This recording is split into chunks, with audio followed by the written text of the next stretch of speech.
story.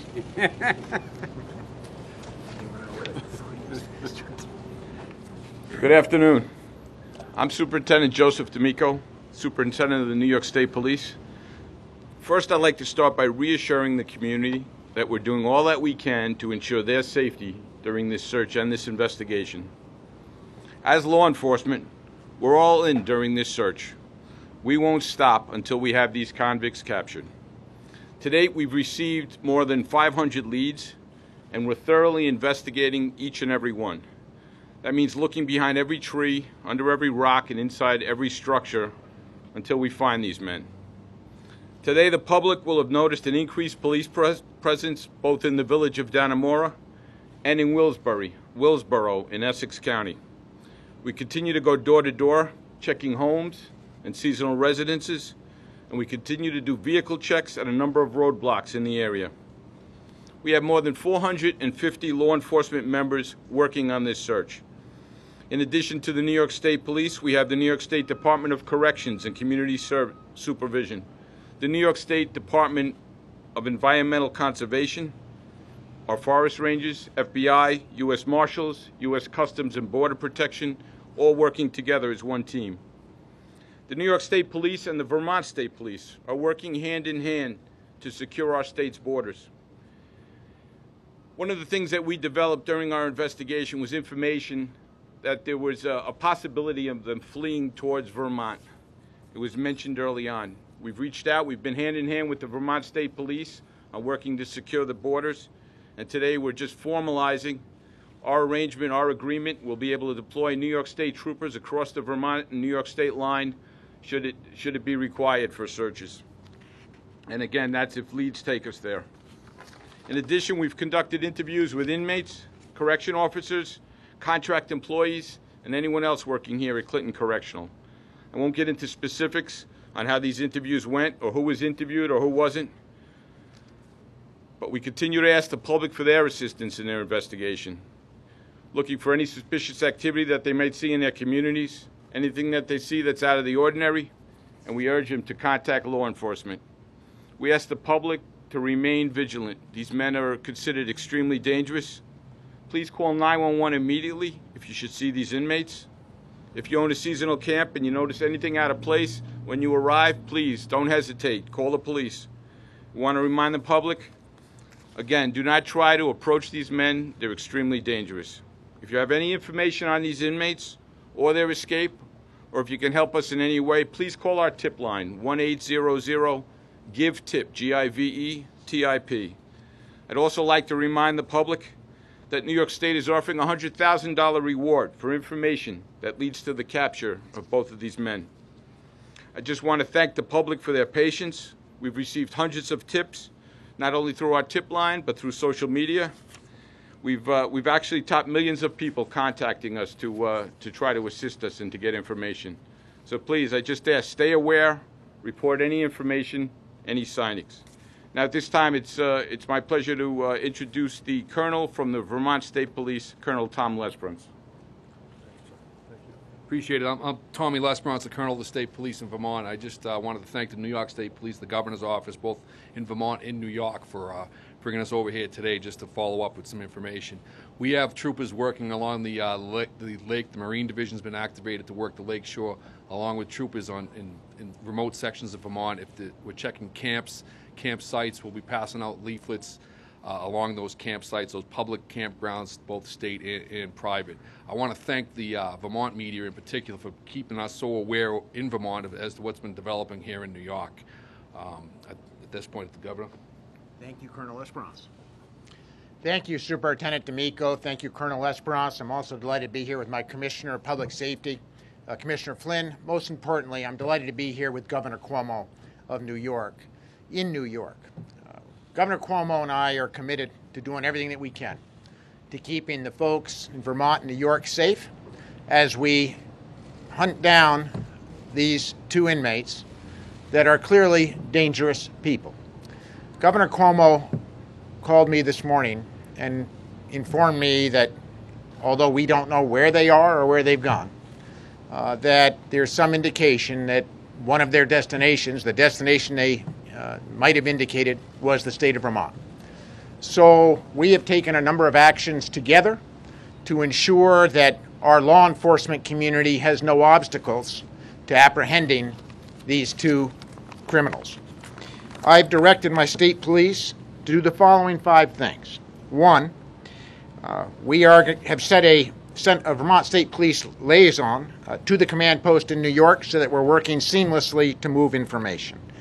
2, the Vermont State Police technical team is ready to respond to all available tips from the public. And as Governor Cuomo will tell you, we need all the tips from the public that might be out there. We need the public to help us solve this challenge. We also will be ensuring that our entire Vermont State Police team is ready for action should they be needed. 3, public awareness. We're going to be doing public awareness campaigns to inform members of the public who might not be connected to internet, might not be watching television, who these folks are, what they look like. We'll be doing that in our state parks. We'll be doing that in remote campgrounds and areas where we think they may well be headed. 4, we've deployed our Vermont State Police marine assets on Lake Champlain. And obviously we have deployed them from our headquarters in St. Albans, Williston, and the New Haven Barracks. 5th, our A&C troops are going to be doing direct patrols along the lake borders. And finally, the Vermont Crime Information Center is in direct contact with our New York State Intelligence Center for all kinds of information sharing that we will hope will be helpful. I just want to say to Vermonters, this is no time to panic. It's a time to be sensible. If you see suspicious people, don't go near them. Call law enforcement. Lock your doors. Make sure that you're being vigilant. And let's work together to get these 2 dangerous men locked up once again. I want to turn it over now to Governor Cuomo. I don't think there's a governor who is more concerned about finding these 2 folks than Governor Cuomo, because he cares deeply about the welfare and the safety of the people of New York. So we're in this as a team. I'm grateful to him for reaching out to me, to working so cooperatively, and I give you now the great governor of the state of New York, Governor Cuomo. Thank you. Thank you. Thank you very much. Thank you very much. Let me begin by thanking all the law enforcement that has been working very long and hard. It's been a long few days. The state police of New York have done a great job. The local police, Clinton County, Franklin County, our federal partners, the FBI has been extraordinarily helpful. And the coordination among all these different law enforcement agencies has really been something to behold. Governor Shumlin, I can't thank him enough for his responsiveness, and his Commissioner of Public Safety and the Vermont State Police.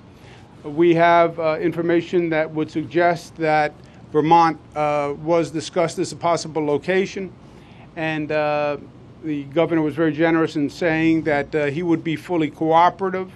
The Governor Shumlin has always been a good neighbor to the state of New York. We do a lot together. A lot of times it's good news and it's positive news, and this time, unfortunately, it is a less attractive undertaking, but no doubt a very necessary undertaking. We need to find these escapees. They are dangerous men. They are killers. They are murderers. There's no reason to believe they wouldn't do it again. They're going to be more desperate than ever. So we're doing everything we can. It's a top priority to find them and to bring them back. If they are headed towards Vermont, as you heard from Governor Shumlin, Vermont is engaged and Vermont is mobilized, and we're working hand in glove, and we will be coordinating several times a day to make sure that every lead we have, every piece of information is shared. From the point of view of public safety, these people are dangerous. They're dangerous to New York residents, and they're dangerous to residents of the state of Vermont. So this kind of coordination and partnership makes total sense. We're also been in contact with our other surrounding states. But again, as we had information that would suggest this Vermont as a possible destination, we're making a special effort. The only way to pursue this type of investigation is to follow every lead that you have and follow every lead as if this is the one that's going to break the case. So whether it's traveling to Hillsborough or doing house-to-house searches in Dannemora or coordinating with Vermont, if that tip turns out to be true, you just follow each and every one with all the energy and all the vim that you can muster. And that's what we're doing. At the same time, we have employees from the prison that are being interviewed, and that is a very consistent exercise that we're going through. The media has reported on one woman in particular who is a subject who's being interviewed, and that's correct, but we're also working through everything we've been discussing the past few days. Other employees, contractors, still working through an investigation, how power tools were acquired, all that is ongoing. So to the extent there are lessons to be learned here, fine, we want to learn those lessons. And we're going down both tracks simultaneously. First track, find the escapees, find them before they do any harm, get them back behind bars. That's where they belong. Second, how did this happen? Are there any lessons to learn, any systems to change to make sure that it doesn't happen again? Let me end where I began. I want to thank Governor Shumlin for being a good neighbor. I want to thank the people of Vermont for their help. I want to urge the people of Vermont to take this seriously. And as you heard, report any suspicious behavior. These are not people to be trifled with. This is not just another prison, Clinton Correctional. This is one of the prisons in the state of New York that holds the most difficult inmates. So trust me, these men are nothing to be trifled with. Again, I thank the governor, I thank his state police, I thank his Commissioner of Public Safety. Any questions for myself or the governor or the state police, please feel free. Governor, what does it say to you that these two men have still not been caught? It says we have to continue to follow every lead and work very hard to find the men. As we discussed initially, it's very possible that they had a several-hour head start on us. We found out that they were gone in the early morning hours, approximately 5:30. They could have been, they could have escaped as early as midnight, 11 o'clock. So they had a several-hour head start to begin with. We've had an exhaustive effort, as you know. It's not for lack of trying, but we're going to redouble our efforts, and we're going to keep looking until we find them.